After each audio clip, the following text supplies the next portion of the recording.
کہ گناہوں کے کرنے سے نفس کی عادت اور خراب ہو جاتی ہے اور زیادہ قوی تقاضا اس کا ہو جاتا ہے گناہ کی غذا سے. فلا ترم بالمعاصی کثرت شہوتہا. علامہ قصید بردہ والے فرماتے ہیں علامہ بوصیری کہ گناہ کرنے سے خبردار مت سوچنا کہ گناہ کے تقاضے کم ہو جائیں گے. فلا ترم بالمعاصی کثرت شہوتہا. گناہوں سے شہوت کمزور نہیں ہوگی. فإن الطعام يقوي شهوة النعيم. کھانے سے اور بڑھ جاتا ہے جول بقر کی بیماری. زیادہ یہ نفس میں جول بقر ہے. جتنے ہی تم گناہ کرو گے گناہ کے تقاضے اور شدید ہوتے جائیں گے. اس کا علاج صرف یہی ہے کہ گناہ سے بچنے کا غم اٹھا لو. آہستہ آہستہ ایک دن آئے گا کہ غم بھی نہیں ہوگا. شکر ادا کرو گے کہ تیرا شکر ہے کہ مجھے غلاظت و نجاست کے مقامات سے آپ نے میری آبرو کو اور میری داڑھی کو تقدس بخشا. ہمارے چینل اللہ والوں کی صحبت کو سبسکرائب کریں. جزاک اللہ. لہذا دوسری تفسیر علامہ آلوسی فرماتے ہیں کہ اللہ تعالیٰ گناہوں کے بدلے میں اس کے گناہوں کو تبدیل کر کے نیکیوں سے بدل دیتے ہیں. تو دوسری تفسیر یہ ہے کہ گناہ کرنے کی وجہ سے جو شدید تقاضے گناہوں کے تھے پاگل ہو جاتا تھا اس کو اللہ تعالیٰ تقاضائے معصیت کی شدت کو الفاظ یاد کر لو تقاضائے معصیت کی شدت کو بوجہ گناہوں کے نحوست کے پھر توبہ کی برکت سے اللہ تعالیٰ تقاضائے معصیت کی شدت کو تقاضائے حسنات کی شدت سے تبدیل کر دیتا ہے. یعنی ملکہ معصیت کو ملکہ تقاضائے معصیت کو ملکہ تقاضائے حسنات سے بدل دیتا ہے. یعنی جس قدر شدت گناہ کی تھی اتنے ہی شدت اب اس کو نیکیاں کرنے کی ہر وقت رہتی ہے کہ کیا کہاں جائیں کہ کچھ نیکیاں کر لیں. کیا ہر وقت سوچتا رہتا ہے کہ مالک کو کس عمل سے خوش کر لیں. اب نیکیوں کا تقاضا شدید رہتا ہے جس کو برائیوں کا تقاضا شدید تھا. یہ دوسری تفسیر ہو گئی. دوسری تفسیر ہو گئی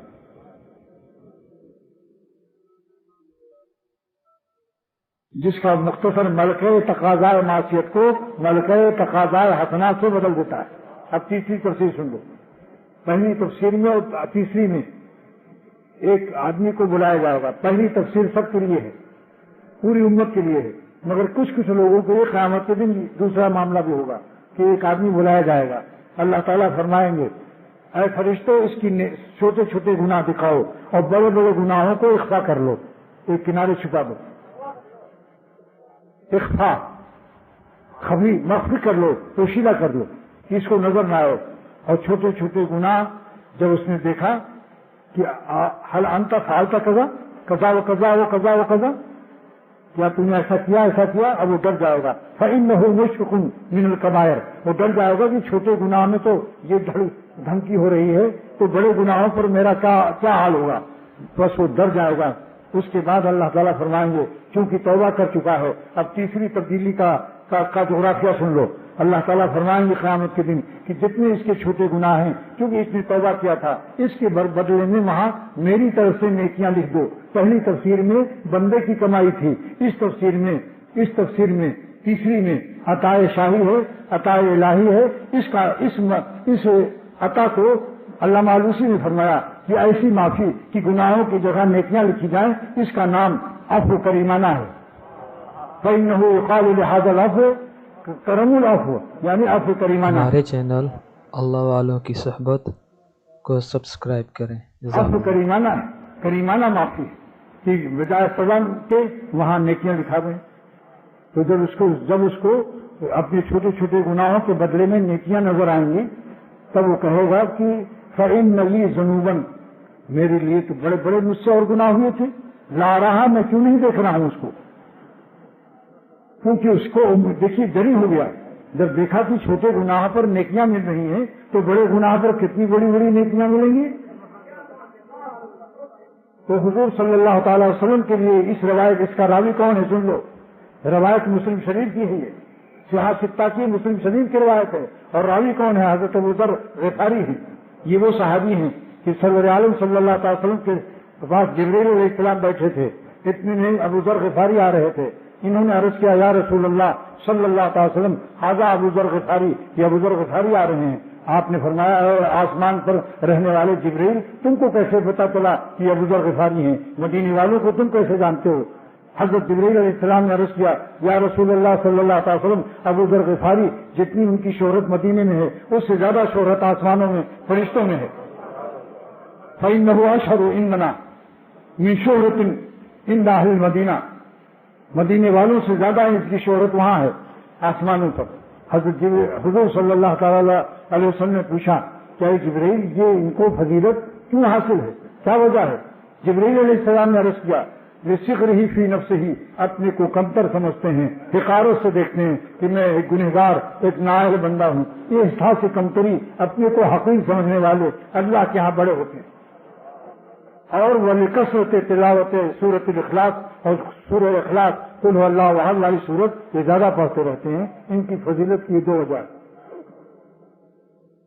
کیونکہ 10 دفعے 3 دفعے جو قل اللہ شریف پڑھ لے گا ایک قرآن پاک کا ثواب ملے گا، اور جو 10 دفعے پڑھے گا اس کو جنت میں ایک محل بنے گا. تو ابو ذر غفاری اس کے راوی ہیں جو میں نے آپ کو روایت پیش کی. اس کے راوی کون ہے؟ ابو ذر غفاری. اور روایت کس کتاب میں حدیث کی ہے؟ مسلم شریف کے اندر یہ روایت.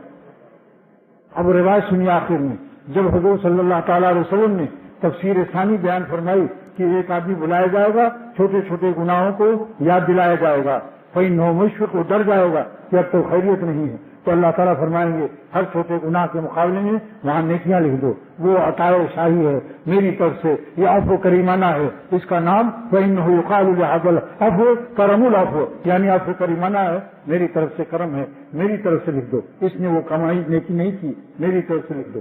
پہلی تفسیر میں اسی کی کمائی تھی، دوسری تفسیر میں اللہ تعالیٰ کی عطا ہے، تیسری تفسیر میں عطا شاہی ہے، عفو کریمانہ ہے. لیکن ایک روایت اس میں ایک جملہ بھی باقی ہے کہ جب یہ آپ نے فرمایا، جب اس نے کہا کہ یہ چھوٹی چھوٹی، دل میں سوچا کہ چھوٹی چھوٹی گناہ پر تو نیکیاں، تو بڑے گناہ کیوں نہ بتاؤں؟ تو اللہ میاں سے کہے گا فإن لي ذنوبا، ان کا متعلق آ گیا نا، اس لیے اس کا اسم مؤخر ہو گیا. میرے تو اور بڑے بڑے گناہ ہیں، لماذا لا راہ، میں بڑے گناہوں کو کیوں نہیں دیکھ رہا ہوں؟ یعنی وہ اشارہ تھا کہ فرشتوں نے کوئی گڑبڑ کر دیا کیا؟ تو اس روایت کو بیان کر کے سرور عالم صلی اللہ تعالی وسلم جب اس نے کہا کہ میں اپنے بڑے بڑے گناہ کو کیوں نہیں دیکھ رہا ہوں، اشارہ اس کا یہی طرف تھا کہ کوئی گڑبڑی ہے. تو دیکھیے سرور عالم صلی اللہ فإن رسول اللہ صلی اللہ تعالی وسلم ضحک النبی صلی اللہ تعالی وسلم حتی بدت نواجذہ، آپ ہنس پڑے یہاں تک کہ آپ کی ڈاڑھیں کھل گئی.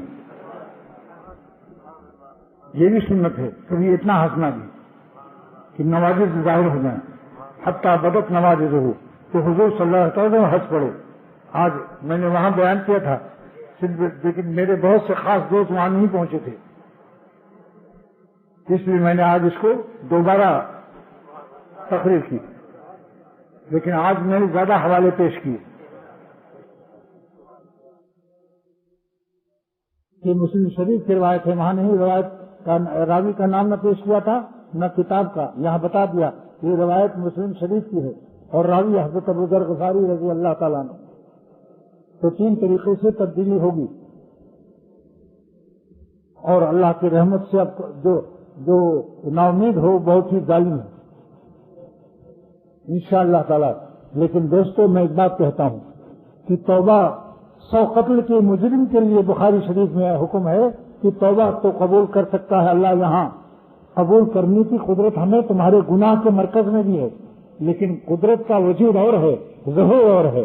ظہور وہاں ہوگا جہاں میرے نیک بندے رہتے ہیں، وہاں جاؤ. اس مجرم کو کہا جا رہا ہے لیکن وہاں نہیں پہنچ سکا، راستے میں موت آ گئی، تو اللہ تعالیٰ نے حکم دیا پیمائش کر لو. اگر اللہ والوں کی بستی قریب ہے کچھ گناہ کی بستی سے تو بھی معاف کر دیا جائے گا اس کو. تو پیمائش جب ہوئی تو اللہ تعالیٰ نے نیکوں کی بستی اللہ والوں کی، اس کے ارادے کی برکت اور لمبی گردن جو کر دی اس کو مرتے وقت کہ کچھ تمہیں اور قریب ہو جاؤں، تو اللہ تعالیٰ کو یہ ادائے بندگی اپنی سے کر لو، اپنی سے تو کر لو جو تم سے ہو سکے، پھر اللہ کی مدد خود بخود آ جائے گی. تو اللہ تعالیٰ زمین قریب کر دی. علامہ ابن حجر عسقلانی رحمۃ اللہ علیہ 14 جلدوں کی شرح بخاری فتح الباری میں تحریر فرماتے ہیں. حوالہ پیش کر رہا ہوں تاکہ علماء حضرات کو یقین آ جائے کہ اختر کا حافظہ بہت ہی عمدہ کام کر رہا ہے. علامہ ابن حجر اسقلانی رحمۃ اللہ علیہ نے فرمایا کہ اس حدیث پر دو علمی تحقیق اہل علم سیکھ لیں اور سن لیں کہ جب اس نے اچانک موت آ گئی اور حق ادا نہیں کیا اور دیت ادا نہیں کیا اور جس کے وارثین سے معافی نہیں مانگی تو اللہ تعالیٰ نے بندوں کا حق کیسے ادا کر دیا؟ اس کا جواب سن لو. ہاں، علامہ ابن حجر اسقلانی کو اللہ تعالیٰ جزائے خیر دے. اس کا جواب دیتے ہیں فإن اللہ تعالیٰ اذا رضی عن عبدہ، جب اللہ کسی بندے سے خوش ہو جاتا ہے وقبل توبتہ، اور اس کی توبہ کو قبول کر لیتا ہے، تکفلا بے رضا خصومہ، تو اس کے فریقوں کو بھی راضی کرنے کی ذمہ داری قبول کرتا ہے. جس کا بھی حق ہوگا اللہ تعالیٰ ادا کرے گا، بشرطے کہ وہ سستی نہ کیا ہو. وہ مجبور ہو گیا تھا موت سے. یہ نہیں سب کا مال ادھارا کھا کے اور پھر حیدرآباد چلے جاؤ، وہاں والے دوڑائیں تو پھر لاہور چلے جاؤ، لاہور والے دوڑائیں تو پشاور چلے جاؤ. یہ لوٹ مار اللہ کو پسند نہیں. جو مجبور ہو جائے پوری کوشش کرے ادا کرنے کی، پھر بھی ادا نہ کر سکے، ان مجبوروں کے لیے رحمت ہوگی انشاءاللہ تعالی. توبہ کرتا رہے اور کچھ پڑھ کے بخشتا رہے. قل اللہ واحد 3 دفعے کم سے کم پڑھ کے بخش دو کہ جس کی حق میں ہم سے کوتاہی ہوئی، انڈیا والے ہوں یا یہاں والے ہوں. اور جو کافر ہیں بعض اسکولوں میں دوا چرا لیتے ہیں، انٹرویل جب ہوتی چھٹی، تو اس کافروں کے لیے دعا کرو کہ اللہ جس کی میں نے قلم دوا کاپی چرائی ہو بچپن میں اسکول میں پرائمری میں، تو اللہ ان کو دنیا ہی میں اس کا کوئی بدلہ دے دے. کافروں کو آخرت میں تو نہیں ملے گا، دنیا ہی میں ان کے لڑکوں کو اولاد ہوں یا کوئی ہوں یا وہ خود ہوں، کچھ ان کو روزی کچھ آلو پوری کھلا دیں، راضی کرنا. نمبر 2 علمی تحقیق. جب اللہ تعالیٰ نے اپنی شان عدل کے لیے پیمائش کا حکم دیا کہ پیمائش کر لو، تو خاموشی سے اس زمین کو اللہ والوں کی خرید کر دینا یہ کیسا عدل ہے؟ تو فرمایا ابن حجر اسقلانی نے یہ عدل کے خلاف نہیں ہے، یہ اللہ کا فضل ہے، اور فضل پابند عادل نہیں رہتا. اللہ کی مہربانی اور فضل پابند قوانین نہیں ہوتا. جیسے آپ 100 روپئے پر دو مزدور لائیں، ایک مزدور کو 100 روپیہ دے دیا، اس کو بھی 100 دے دیا، عدل ہو گیا. مگر ایک مزدور سے آپ خوش ہو کر اپنی گھڑی سعودیہ والی پیش کر دیا، یہ فضل ہے. اس میں مزدور نہیں کہہ سکتا کہ آپ نے مجھے کیوں نہیں دیا. تو اللہ تعالیٰ نے اپنی فضل مہربانی سے اس زمین کو خرید کر دیا جس پر بخشش کی بنیاد تھی، وہ ہے اللہ والوں کی زمین. جب بغیر اس زمین پر پہنچے ہوئے صرف اللہ والوں کی زمین کے قریب ہونے سے 100 قتل معاف ہو سکتا ہے، تو علامہ ابن حجر اسقلانی فرماتے ہیں اور ہمارے اکابر فرماتے ہیں کہ توبہ وہاں کرو جا کر جہاں اللہ والے رہتے ہیں. خاص کر جو کچھ اپنے شیخ کے پاس جاؤ تو 2 رکعت توبہ پڑھ کر اپنی ساری بالغ ہونے سے لے کے تمام گناہوں سے معافی مانگو، تو انشاءاللہ تعالی جب اللہ والوں کے ذکر سے رحمت برستی ہے تو جہاں خود موجود ہوں گے وہاں کتنی رحمت برسے گی. فإن الرحمت تنزل عند ذکر الصالحین فضلا عند وجودہ.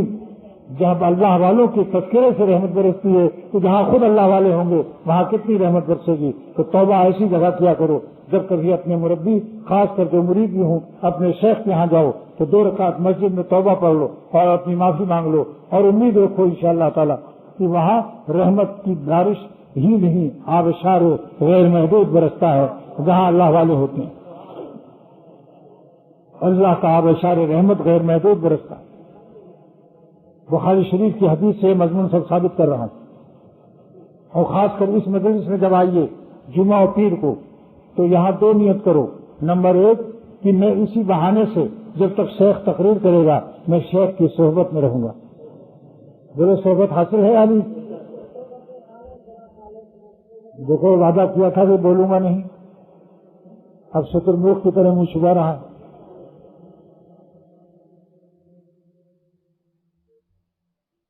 تو بتا دیا کہ خواتین کو بھی حاصل ہے اپنے شیخ کا قرب کان کے ذریعے سے کہ میری باتیں وہاں پہنچ رہی ہیں، اور جو میری تقریر اور کتاب پڑھے انشاءاللہ وہ بھی محروم نہیں رہے گا.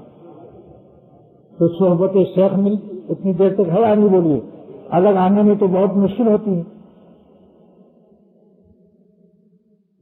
خاص طالب علم پیاس شدید والے، مگر یہ جو ہے یہاں خالی اضافے علم کے لیے مت آؤ،